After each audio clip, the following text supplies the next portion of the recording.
You know, it's almost like your birthday with a package from China, so let's go.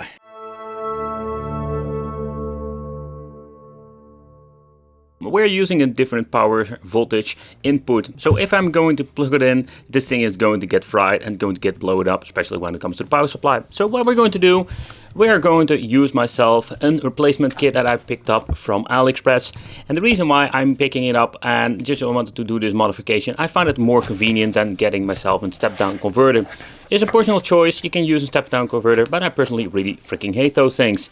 So in this video, we're going to use the latest Saturn PSU installation guide, and we're going to have some fun. We're going to like rebuild it. There is some very nice explanation how this works, so if you have no idea or no experience how to do this, it's in my opinion quite plug and play, and they're doing an amazing job giving you this extended, let's say, manual. So no toilet paper stuff today, like a very nice thing, and also it comes with everything included. But let's take a close look in the box first.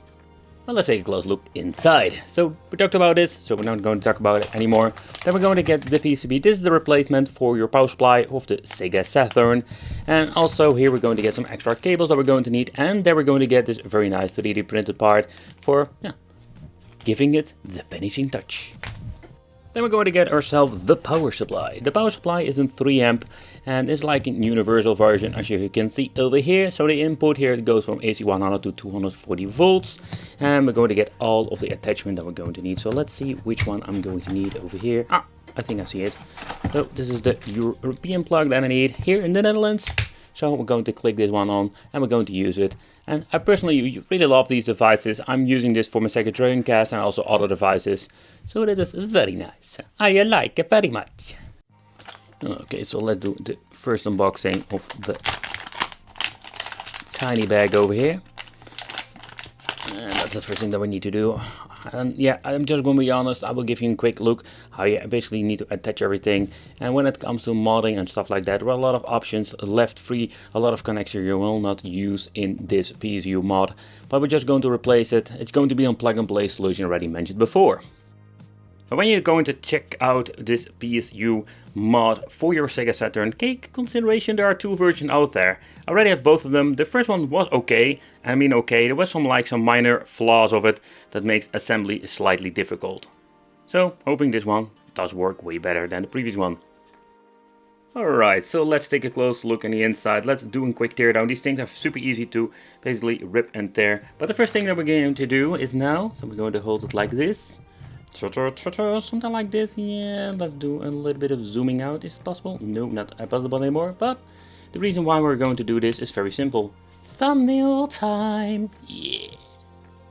Okay, so let's do the quick teardown. You're only going to need a screwdriver, a Phillips screwdriver, and you need to remove all the markers over here in the inside. That's it. And when you have removed them all, you can flip open the top cover.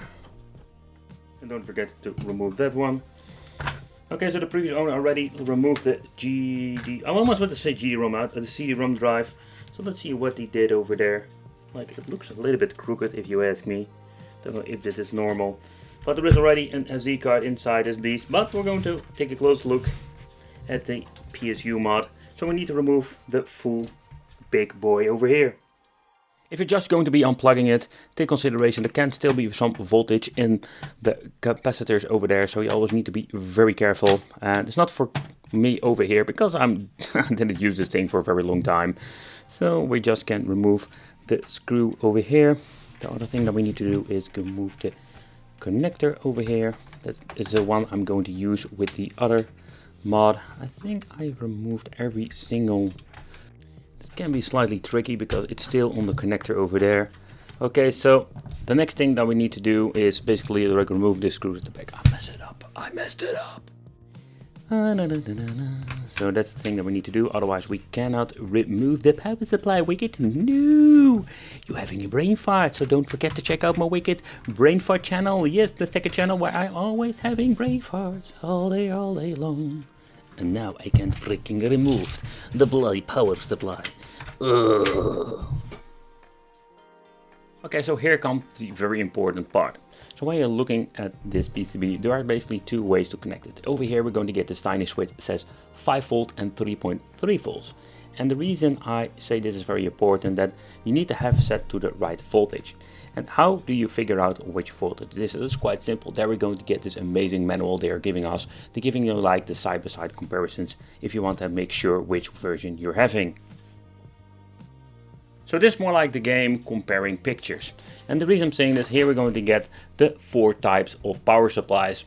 Here you can see like there's one mounted at the top. Then we're going to get the second one, and guess what? This is the second one. You can see it over here. Check out the picture. If you double check it over here, you can see it's the same one. So this is 3.3 volts, and then the other 2 are the 5 volts. So take that on consideration. So the thing that we're going to do when assemble this bad boy, we're going to put this thing on 3.3. Yep, it's already set to 3.3. So that's the thing that we need to do.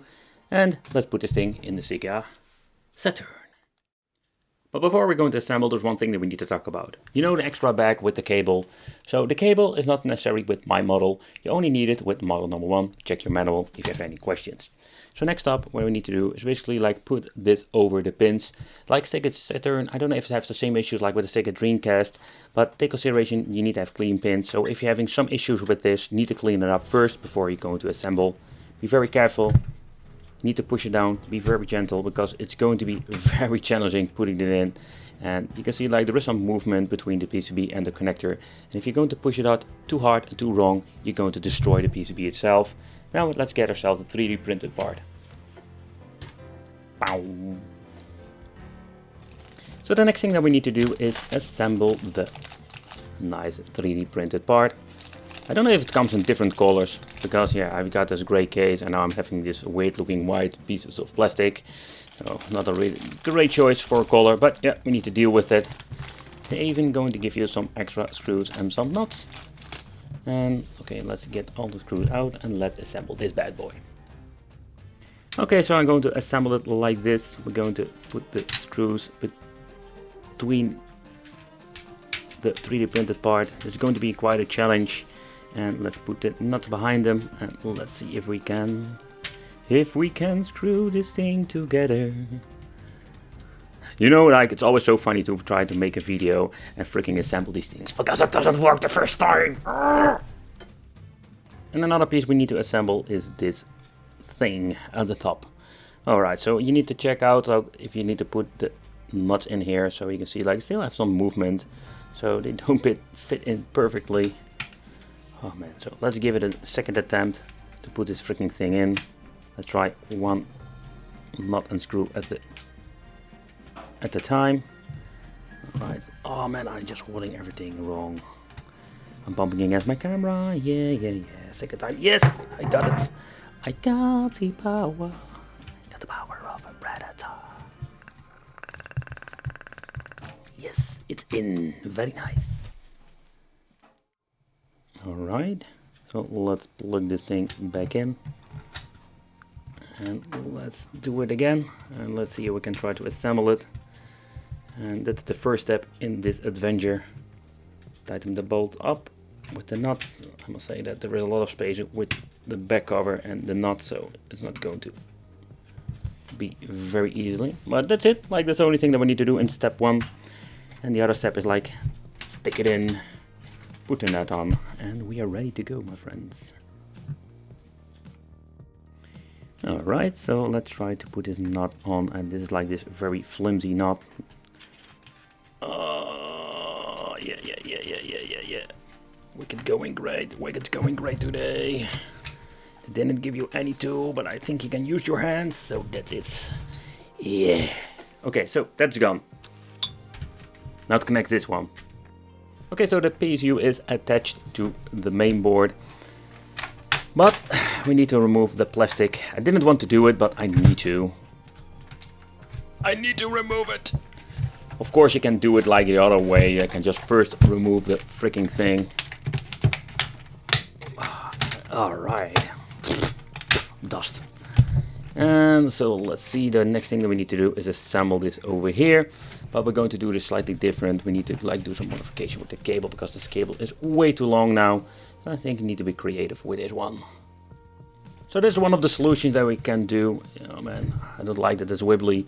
So maybe in the next revision they can add some extra features, so give it, like say, more and better less, let's say, wobbly feeling. But this is one of the ways to go to. Yeah, let me know in the comments if you ever assembled one of the PSUs for the Sega Saturn. But yeah, the version number 2 is absolutely better than the previous one I've reviewed, simply because there was like some issues with the connector. So I had like some issues with like putting the connectors on one freaking place. It was like a freaking mess, like an epic fail. So let's put this plastic back in, because I want to leave the plastics in. Otherwise, yeah, you're going to just throw it away. That would be a shame. Okay, so let's put it back together. The previous owner did mod this thing with an SD function, but look at this. Ugh, dust. But if you know how to assemble the PSU, it's like easy peasy lemon squeezy. It's like super easy if you ask me. Yeah, so the end result itself, it seems to be working. I already tried it before making this part of the video. And yeah, when you're looking at the back, this is what you're going to get. You're just going to get unplug and a jack connection. I must say I don't have a problem with this. So let me know in the comments what do you think of this solution. Yeah, this fits in perfectly with the 2 screws and the small plastic attachment at the top. There are some things that you need to take consideration when plugging in an AliExpress PSU. But for me, it's a great solution, and I will enjoy some old school Sega Saturn on my Japanese Sega Saturn. I already did some videos regarding the Sega Saturn in general, so check out the playlist, check out my other videos, because I have a lot of great stuff coming up also. So consider subscribing, hit that little bell, become the Wicked family, and we'll see you in the next video.